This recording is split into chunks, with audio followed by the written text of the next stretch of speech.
চোরেরা চারদিকে ঘুরে বেড়াচ্ছে, চোরেদের রানীও রয়েছে, কিন্তু তবে একটাই কথা, রানী আছেন টেনশনে, রানী আছেন টেনশনে, তাল কেটেছে সব গানে, রানী আছেন টেনশনে, তাল কেটেছে সব গানে, এপাং ওপাং ঝপাং সবাই, কোথায় কে যাবে ভাই কে জানে, রানী আছেন টেনশনে। ধন্যবাদ। রাস্তাঘাটে উঠছে ডিম, মুরগি ছানা আসমানে, ভবিষ্যতের গল্প খারাপ, তাই রানী আছেন টেনশনে, ডিম উড়ছে আসমানে। বিধানসভায় মমতার এপাং ওপাং ঝপাং আওড়ে তৃণমূলকে চরম কটাক্ষ ও রুদ্রনীল ঘোষের।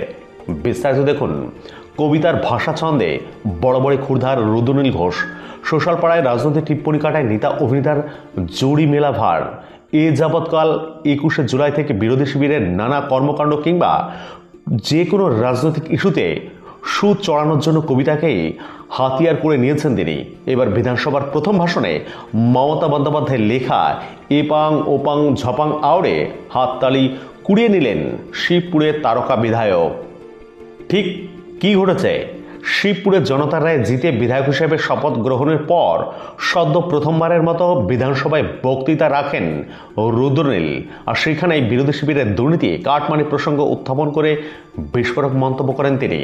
তৃণমূল ঘেঁষা শিল্পী তারকারা এই যাবৎকাল যোগ্যতার ঊর্ধ্বে গিয়ে কিভাবে সরকারি তোষামোদে কাঁচ পেয়ে এসেছেন সে কথাই উঠে এসেছে বিধায়কের ভাষণে।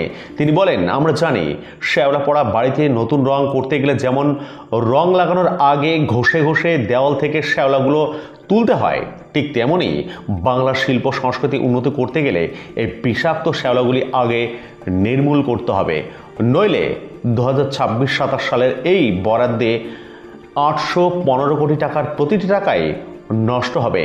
শুধু সিনেমা, থিয়েটার, যাত্রা, সঙ্গীত, নৃত্য, চারুকলা বা লোকশিল্পী নয়, শিল্প মাধ্যমের সবকটি ক্ষেত্রেই তথ্য সংস্কৃতি দপ্তরের এই সরকারের কড়া নজরদারির মাধ্যমে অর্থ খরচ প্রয়োজন বলে বিশেষভাবে মনে করি।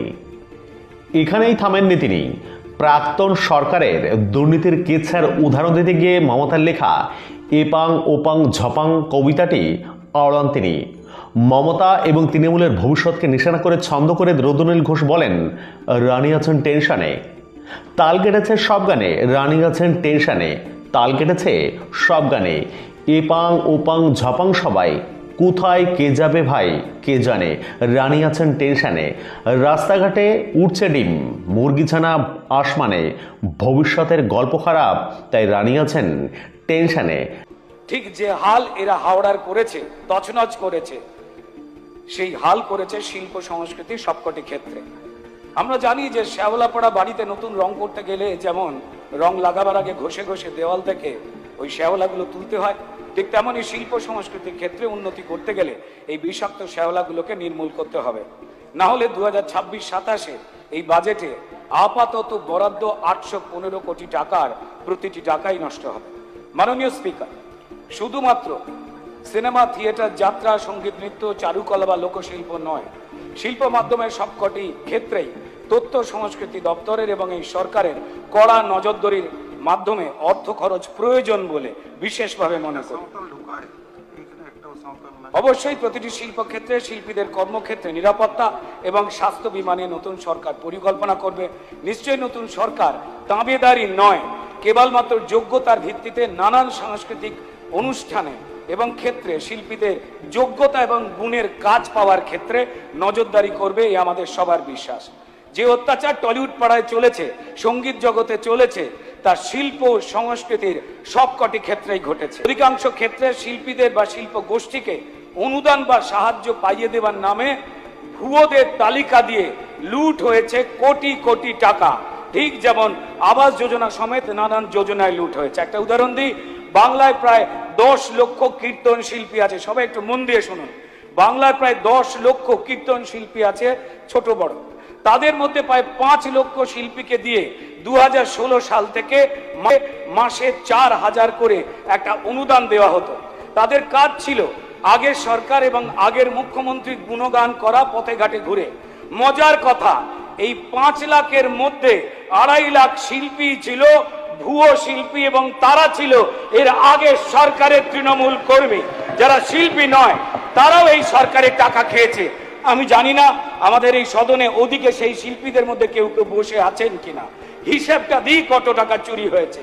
জলে গেছে 2.5 লাখ ইন্টু 1 মাসে যদি 4,000 করে হয় তো তাহলে 10 কোটি টাকা মাসে, মানে 120 কোটি টাকা বছরে। আর 2016 সাল থেকে 2026 সালে যদি এই চুরি ধরা হয় তাহলে 1200 কোটি টাকার ভুয়ো শিল্পীর নাম করে শুধুমাত্র কীর্তন শিল্পীদের কাছ থেকে চুরি করা হয়েছে। এবার ভেবে নিন, শিল্প ক্ষেত্রে এই রাজ্য সরকার বিভিন্ন ক্ষেত্রে যে শিল্পীদের সহায়তার নামে বা যে গোষ্ঠীদের সহায়তার নামে যে টাকাটা দেয় ওই আবাস যোজনার টাকার মতো সেগুলো ভুয়ো। তাই আমাদের নতুন সরকারকে, সম্মানীয় মুখ্যমন্ত্রীকে এবং সংস্কৃতি দপ্তরকে এবং সংস্কৃতি প্রতিমন্ত্রী রয়েছেন তাকে অনুরোধ করব যে এই বিষয়ে নজরদারি করতে। তবে হ্যাঁ, এই ধন্যবাদ, জাস্ট সামান্য সময় শুধু চেয়ে নিচ্ছি যে যে চোরেরা চারদিকে ঘুরে বেড়াচ্ছে, চোরেদের রানীও রয়েছে, কিন্তু তবে একটাই কথা, রানী আছেন টেনশনে, রানী আছেন টেনশনে, তাল কেটেছে সব গানে, রানী আছেন টেনশনে, তাল কেটেছে সব গানে, এপাং ওপাং ঝপাং সবাই, কোথায় কে যাবে ভাই কে জানে, রানী আছেন টেনশনে। ধন্যবাদ। রাস্তাঘাটে উড়ছে ডিম, মুরগি ছানা আসমানে, ভবিষ্যতের গল্প খারাপ, তাই রানী আছেন টেনশনে, ডিম উড়ছে আসমানে। নমস্কার, ধন্যবাদ।